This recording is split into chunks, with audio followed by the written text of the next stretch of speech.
Everyone, welcome to civil engineering dose. कल ही जो है रिज़ल्ट आया है आपको एसएससी जेईई 2019 मेंस का। और अभी जो बच्चे सेलेक्ट हो गए होंगे उन्हें डॉक्यूमेंट वेरिफिकेशन से रिलेटेड बहुत सारा डाउट होगा। बहुत बच्चे मेल कमेंट भी कर रहे हैं, तो हम लोग इस वीडियो में जो है पूरा डिटेल प्रोसेस देखेंगे कि क्या कैसे डॉक्यूमेंट वेरिफिकेशन होता है। मैंने किस तरह 2018 में जो सिलेक्शन लिया था तो डॉक्यूमेंट वेरिफिकेशन में क्या सारे डॉक्यूमेंट्स थे, और भी बहुत सारे लोगों से मैं मिला उस समय जिनका प्रॉब्लम था, उससे भी जो भी इन्फॉर्मेशन कलेक्ट हो सका वो सारी चीज़ें भी आप लोग को बताऊंगा। तो आप लोग शुरू से अंत तक देखिए वीडियो, और डेट पे ध्यान दीजिएगा कि मैं किस किस डेट और की बात कर रहा हूँ, कौन कौन सा क्वालिफ़िकेशन किस टाइम का चाहिए। ठीक है, तो स्टार्ट करते हैं।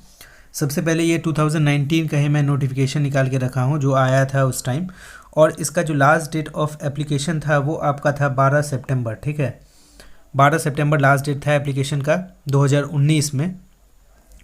उसके बाद हम लोग देख लेते हैं ये सारा पोस्ट था जो भी आपको प्रेफरेंस भरना होगा, उसमें आप ये सारे पोस्ट को डाल सकेंगे। प्रेफरेंस के लिए कौन सा बेहतर है, कैसा है, एक ओवरऑल मैं आइडिया आपको दे दूंगा अपने अपकमिंग वीडियोस में कि जब आप डॉक्यूमेंट वेरिफिकेशन में ऑप्शन फॉर्म लेके जाएंगे, प्रेफरेंस फॉर्म, तो आप कैसे उसको फिलअप कर सकेंगे, उसके लिए मैं नेक्स्ट वीडियो में बताऊंगा।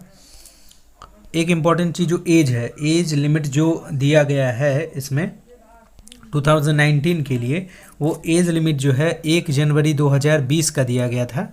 ठीक है, तो इससे लास्ट डेट ऑफ एप्लीकेशन का कोई रिलेशन नहीं है। आप देख लेंगे कि जब भी second half of the year में अगर वैकेंसी निकलती है तो नेक्स्ट ईयर का जो पहला डेट होता है उसका ही आपको एज लिमिट दिया होता है। तो जो भी अगर कैटेगरी से रिलैक्सेशन लेंगे तो वो इसके अकॉर्डिंग इसको मानेंगे। 1 जनवरी जो है वो कट ऑफ डेट होगी 2020 की एज रिलैक्सेशन के लिए।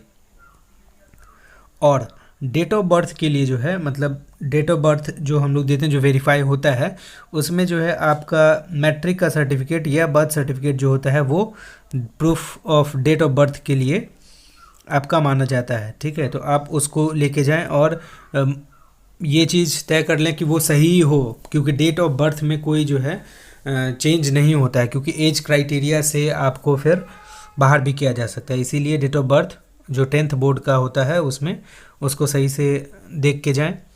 सर्टिफिकेशन जो भी कास्ट का जो आप सर्टिफिकेट लगाते हैं उसमें कुछ रूल दिया गया है कि आपका जो क्रूशियल डेट होगा फॉर द पर्पस, अगर आप रिजर्वेशन ओबीसी से या ईडब्ल्यूएस से लेते हैं तो आपका क्रूशियल डेट जो है वो 12 सितंबर 2019 जो लास्ट डेट ऑफ एप्लीकेशन होता है वही है। इसके बारे में डिटेल में मैं आगे बताऊंगा कि ओबीसी और ईडब्ल्यूएस का क्या जो है क्रूशियल डेट का मतलब है, क्या क्लियर का मतलब है, क्या प्रोविजनल का मतलब है, ये सारी चीज़ें। उससे पहले हम और सारे डॉक्यूमेंट को देख लेंगे।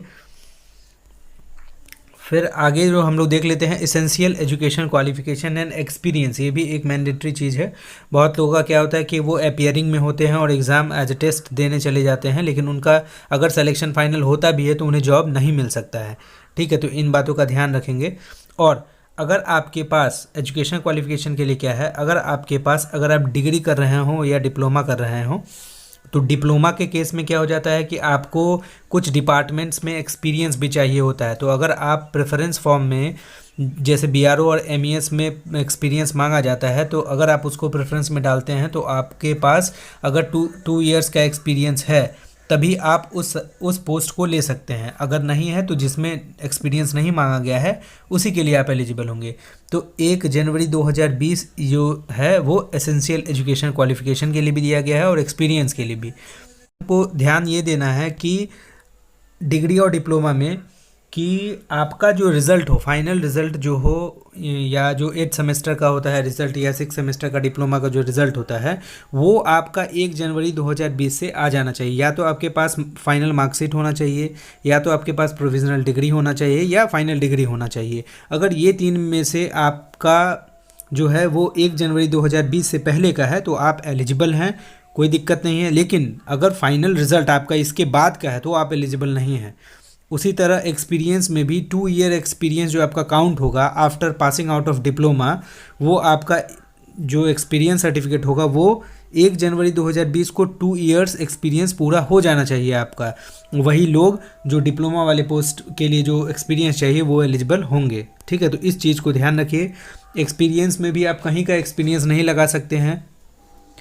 जिन सारे पोस्ट में एक्सपीरियंस है आप लोग एक बार चेक कर लीजिएगा नोटिफिकेशन से किन सारे पोस्ट पे आपका एक्सपीरियंस मांगा गया है। और एक्सपीरियंस भी जो है जैसे मैं बता दूं कि कहीं का भी हम लेके नहीं जा सकते हैं, एक्सपीरियंस में भी एक फिक्स चीज़ है जो कि आप लोग यहाँ पे देख सकते हैं। The post where experience is required, such experience must be acquired by the candidates after completing education qualification for the concern post, जैसा मैंने पहले बताया। और internship, training, research experience it gain in course of an acquiring an education qualification will not be counted. मतलब अगर आप BTech कर रहे हैं या डिप्लोमा कर रहे हैं, कहीं पे इंटर्नशिप या वोकेशनल ट्रेनिंग हो रहा है, उसको जो है एक्सपीरियंस में काउंट नहीं किया जाएगा। आपको जॉब करना पड़ेगा, जॉब किए होना चाहिए 2 साल का, आपके पास उसका सर्टिफिकेट होना चाहिए, वही वैलिड होगा। ठीक है, तो ये सारी चीज़ें जो है कैंडिडेट कैंसिल कर देते हैं, इसीलिए मैं इंपॉर्टेंट के तौर पे बता दूंगा। आगे अब आ गया है कि डॉक्यूमेंट वेरिफिकेशन का, और साथ में ये सारे डॉक्यूमेंट्स जो मैंने बताया है कि the all candidates who are called for document verification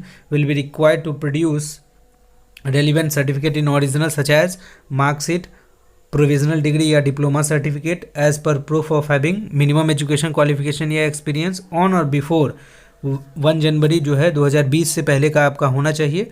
और जो कट ऑफ डेट दिया गया है जो एसएससी डिक्लेयर किया अपने नोटिफिकेशन में, उससे पहले का होना चाहिए। नेक्स्ट, अब आ जाते हैं हम लोग डॉक्यूमेंट वेरिफिकेशन पॉइंट पे। जो भी डाउट्स थे, बहुत सारे डाउट आपके क्लियर हो गए होंगे।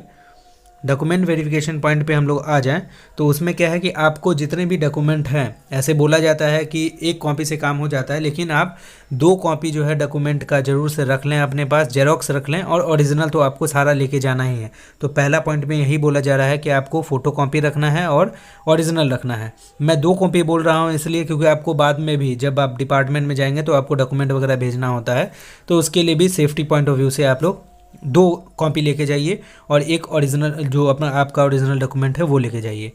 दूसरा पॉइंट कि आपको जो प्रेफरेंस फॉर्म दिया जाता है वो मतलब जब डीवी होगा उससे कुछ दिन पहले आपको वेबसाइट पे भी आ जाएगा, और मैं अपने टेलीग्राम चैनल पे भी वो प्रेफरेंस फॉर्म डाल दूंगा, आप वहाँ से भी डाउनलोड कर लीजिएगा। प्रेफरेंस फॉर्म जो है आप डाउनलोड कर लीजिए।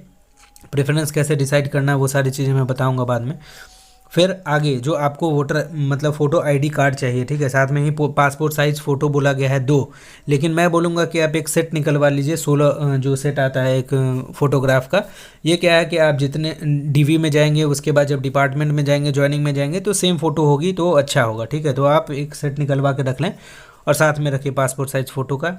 वोटर मतलब फ़ोटो आईडी कार्ड के लिए आपका आधार कार्ड चलेगा, वोटर आईडी चलेगा, PAN card, passport, driving licence, government school और एम्प्लॉय आईडी। तो ये सारी चीज़ वैसे नॉर्मली सबके पास आधार कार्ड होता है, आप उसी को लेके जाएं। डेट ऑफ बर्थ सही होना चाहिए आधार कार्ड में भी। ठीक है, अगर फ़ोटो वगैरह अपडेट कराए हैं तो अपडेटेड आधार कार्ड लेके जाएँ तो वो ज़्यादा बेहतर होगा।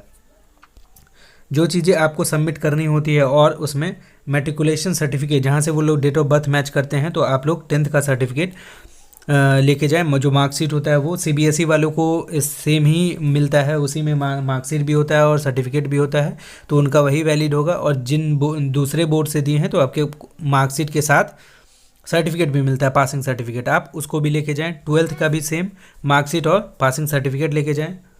फिर जो है आपका एक्सपीरियंस सर्टिफिकेट है, तो एक्सपीरियंस सर्टिफिकेट 2 साल का आपका होना चाहिए, वो एक्सपीरियंस सर्टिफिकेट लेके जाना है।